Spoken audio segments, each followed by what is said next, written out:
If your country, South Africa, which is one of the wealthiest sub-Saharan African countries, you guys should have great compulsory public education. If they did a good job for you Black Africans, you guys would be higher skilled than the people coming from Congo, the people coming from Zimbabwe, the people coming from Mozambique. So when they come in, they would occupy your low-level jobs, and you would not be competing with them economically. That's number one. So the fact that you think you're competing with these economic migrants only reveals flaws in your existing system, which lets you know that the fat cats at the top, i.e. the white people and the Asians, little buddy, they're the ones that are milking your country and the resources. And some of them go by names like the Oppenheimers. Yes, some of them own entire mines. And it's so funny that the richest people from South Africa are the Elon Musk or the Oppenheimers, the whites. And you guys are so brain dead that you would like to attack your Black brothers who are in the exact same situation that you guys are in.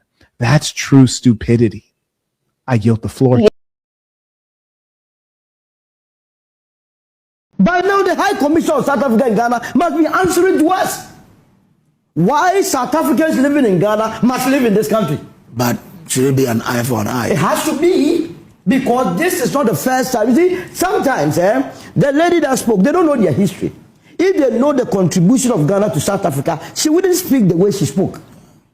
As far back as 1960s, Kwame Nkrumah gave our money to the Isizwe, the arm wing of ANC. That money could have been used to develop Ghana. Mandela was the one that was coming to this country to collect that money. No, beyond that, there were a lot of comrades from South Africa that were using Ghanaian passports. Because at that time, we were using South African passports. It was very difficult to be traveling around to fight apartheid. We granted them passports to be traveling around the world in our name so that they can go and do business. What are we talking about? Look at the guy in the midst of 15 South Africans being humiliated. Yeah. We do this, and the High Commissioner, having heard from him, we say we are called the foreign minister there. She must be explaining to us why the more than 5,000 South Africans here must live comfortably.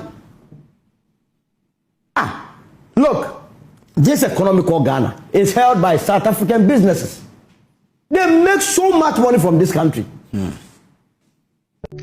South Africa, for what is not necessary. I saw a video of a man being there for 16 years, selling clothes, taking care of his children, a Ghanaian in South Africa. They went there and interviewed him and asked him to leave and start going to his country. I watched a video of a hospital checkup when people were in the hospital sick, come for checkup, and a man came in and said, if you are a South African this way, if you are not a South African that way. Which means if you are not a South African in that hospital, you are going to die. No one is going to take care of you. Does that make sense? Henceforth, no, all Ghanaians stop using MTN and nobody's visit shop rights anymore. South Africa need to be taught a lesson for this. In as much as I would like to speak about what South Africa is doing and why the people are complaining, but it is not a reason, a good reason, a justifiable reason to treat other Africans the way they are. But I would like to speak for them before I go further. See, when you go to any country, maybe European country or America, you are not subjected to just start from the highest ladder.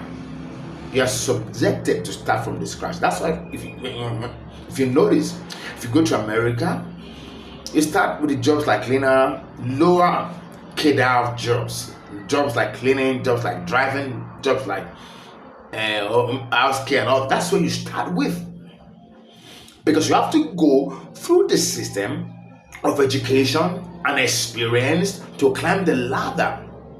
That's how it operates everywhere.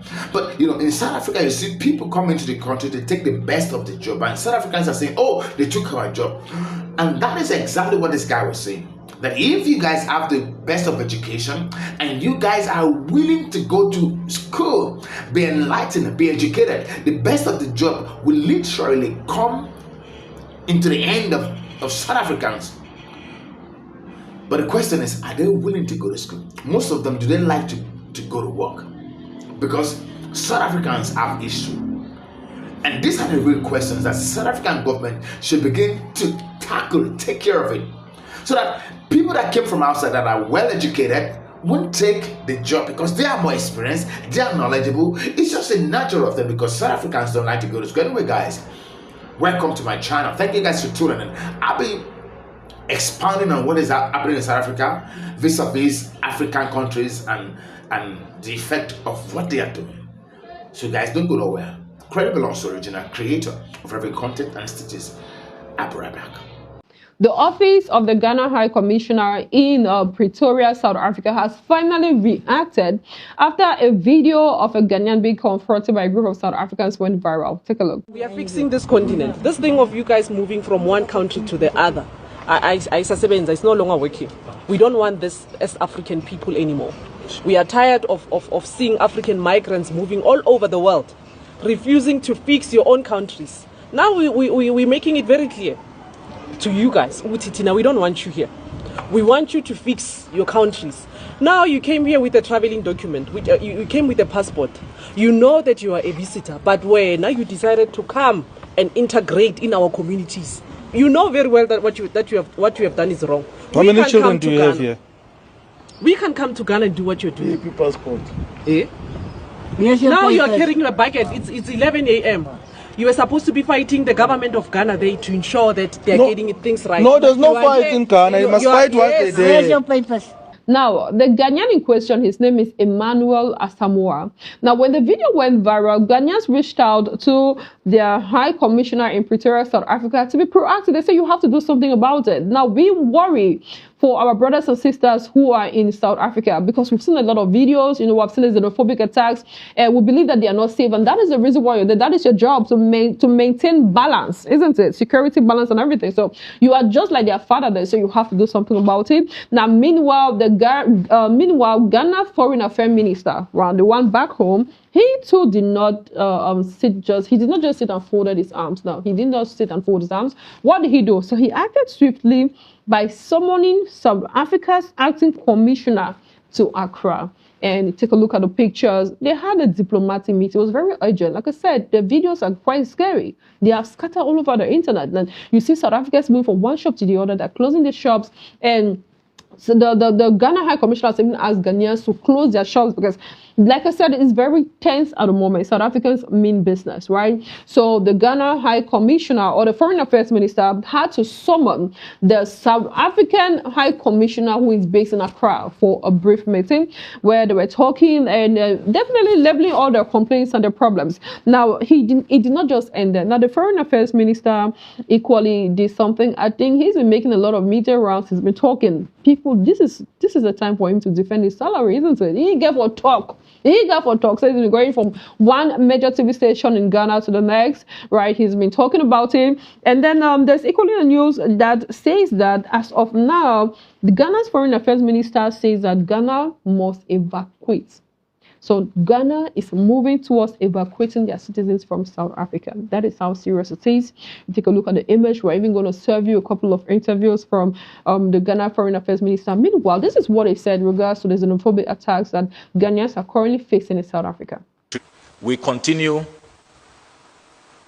to believe in Pan-Africanism, and we continue to believe that it is only when Africa unites that Africa's full potential will be realized, as our founder, the Osagefo Dr. Kwame Nkrumah, said.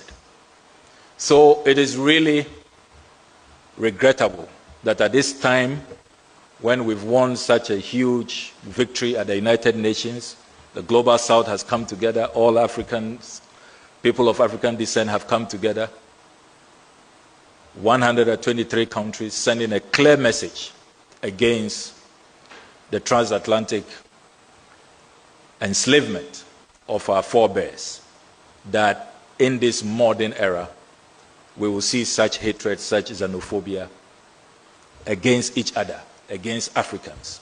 It is totally unacceptable, it is condemnable, and we will do everything as a government to protect our nationals and to make sure that we demand from the South African government to protect our citizens and to keep them safe because they owe them that duty of care. Just as we will continue to make sure that all South Africans living in Ghana are safe, are protected, and we will not encourage any reprisal attack. We will condemn it, and we will not even contemplate it. And we know that Ghanaians are very welcoming, very hospitable, very peace-loving people, and they will not do that. So I do hope that this will be the last round of xenophobic attack that we will be seeing in South Africa. Now, while Ghana Foreign Affairs Minister is working, the Ghana High Commissioner in Pretoria, South Africa, is equally working. Yeah, I mean, they have to work vis-a-vis, isn't it? So what did he do next? He paid a visit to South African President Cyril Ramaphosa, and do not forget that these two have a bilateral relation, right, or relationship. Now, they still have to maintain peace and balance because business still has to go on. Now, this is a crisis. How do we fix it? We cannot just allow our children, because for the president and the father, isn't it? We cannot just allow our children to be fighting at all. What do we need to do? So the Ghana High Commissioner met with the president of South Africa, Cyril Ramaphosa, for an urgent diplomatic meeting. Now we're waiting for the outcome of it. But for the time being, it did not just end there, as the Ghana High Commissioner in Pretoria, South Africa, made a very bold move, and I was very much impressed. Now, do you know what he did? Well, because this video went very well, South Africans were confronting this Ghanaian, right? According to the South Africans, from the proof, the evidence, the Ghanaian did not possess legal documents. He did not have the right to be there. I'm sure you've seen the video. If you have to watch it, if you have to watch this video detailedly without any bias, then you will see that indeed they had the right? And it should equally be noted. I just want to remind you that South African, their main concern is illegal migrants. If you're not there, if you're not properly documented, then you're not needed there. You have to do things the right way, isn't it? Voila. So, but now when the video went viral, Ghanaians were worried for their own, so they had to ask the High Commissioner to do something. So what did he do? Emmanuel Asamoah was invited, yes. So he visited the office of the Ghana High Commissioner in Pretoria, South Africa. Now let's take a look at how the meeting went. We have in my office this morning, Emmanuel Asamoah, the gentleman who was accosted by our brothers and sisters from here on the street of Soweto. Ima came over today. We've had extensive discussions. I have also expressed the goodwill from His Excellency the President and also the Honorable Minister, Samuel Okudzeto-Ablakwa, to him that we are here to serve him. We are here to ensure that we protect the interests of the Ghanaian people. Our concern is to make sure that he's okay, and he's right here with us, believing that whatever we are doing diplomatically to solve the problem, we work together with both governments to ensure that it's done. And to encourage the Ghanaian population that the situation is dire, we understand. Let's continue to be law-abiding. Let's continue to respect the rules and regulations and the rules of engagement as migrant citizens in this country. I think that whatever it is that we do, we've always been noted as Ghanaians to be law-abiding.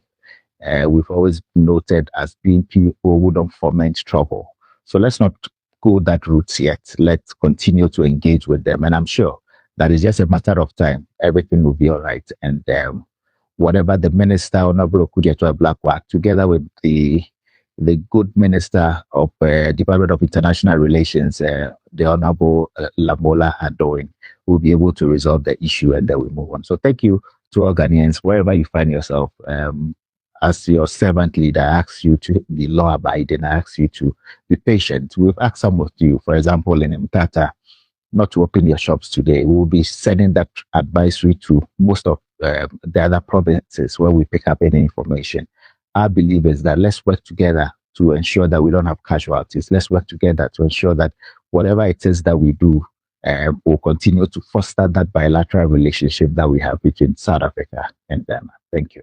Okay, so we are glad and happy to know that Emmanuel Asamoah is very safe. However, do not forget that the Ghana High Commissioner, there was something he said. He said that when you are in South Africa, as you are in South Africa, rather, you have to respect the laws and regulations. You have to be a law-abiding citizen. But for the time being, he's advising Ghanaians to close their shops, stay indoors and wait for further instructions, right? So that is the advice from the Ghana High Commissioner in Pretoria, South Africa. They are going to be sending messages to you people. They're going to be briefing you on the way forward, right? But for the time being, please do close your shops and stay indoors. You have to be very, very safe. And do not forget, just a reminder that the Ghana Foreign Affairs Minister says that it's about time they evacuate. It's about time Ghanaians leave South Africa. They should go back home. Voila. So we're going to be here to give you all the details as this story unfolds. For the time being, this is what is making rounds. I am Achoma Ayomide Daniel. Now to the Ghanaians who are watching me, how do you feel about it? That your High Commissioner was very proactive, very swift. They came to your aid, and they have said that all of you should evacuate South Africa for Ghana. Are you ready to leave, or do you still want to stay in South Africa? Let me hear your thoughts on the comment section. And South Africans, how do you feel? Well, you are one foreign national free. I mean, Ghanaians are about leaving South Africa. How do you feel about that? Do you feel happy or not? Let me hear your thoughts in the comment section. I am Choma Ayomide Dalinyonga. Bye.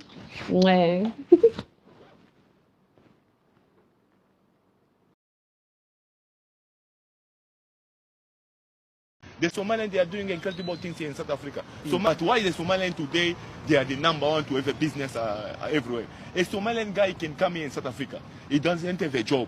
His fellow brother, they have a business. They're going to put money, 20,000, they open a shop for him. When they open a shop for him, in 3 years to come, he bring that money back, and then the shop, they remain for him. That's why you see most of the Somalians, they don't look for a job here in South Africa. If you see a Somalian is looking for a job, they don't look for a job because they support each other. When the Somalian guy come from Somalia, if he don't have a job, he don't have money, he's going to open the business. Why he's going to open a business? The fellow brother, they're going to put the money on the table. They say, okay, be serious, we open for you a business. Once you success, you bring the money back.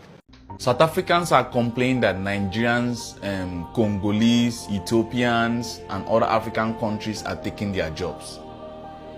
So who is doing this job?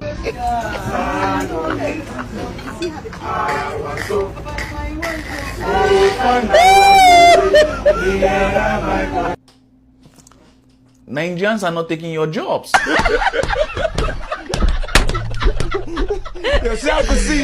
Look at what South Africans are doing. Look at how they are looting people's business. This is bread. South African are hungry and be waiting to buy South African people. They say foreigners not be their problem. They could not see how South Africa with the help of Ghanaians were in support themselves and chase Nigeria come up for their country. Look at how they are looting bread that belongs to a Nigerian man. This bread industry is a Nigerian man that owns this bread industry. But look at how South Africans are looting this bread. And Ghanaians, have you people seen that it's not only Nigerians that is leaving South Africa, but Ghanaians, everybody will leave South Africa this time. South Africans attacking Ghanaians to leave their country. Nigerians and other nationalities, if you are here illegally, you must leave Ghana. You must leave Ghana. Ghana is not safe. We will deal with you people in our own ways.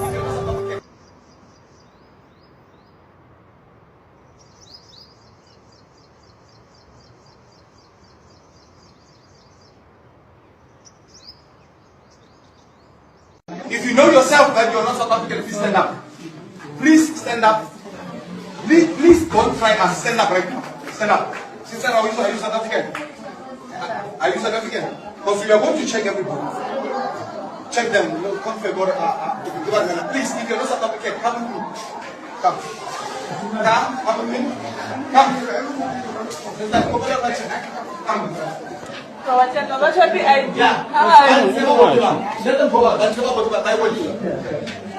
you guys are not South African, go out. You can go to Unjani, block P there, or Mutila Hospital, go. Hey, pass. Because Zimbabwe, you run past, you'll go to the border. You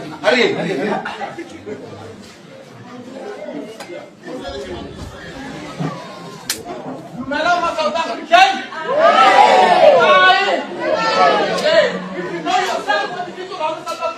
Please stand up. If you know yourself that you're not South African, please be able to confirm. All these nurses and doctors, they are here for South Africans. Get up South Africa. Please stand up. Don't try us. Everyone says, hey, what's that? You run past the border and again. I'm not getting from a foreign again.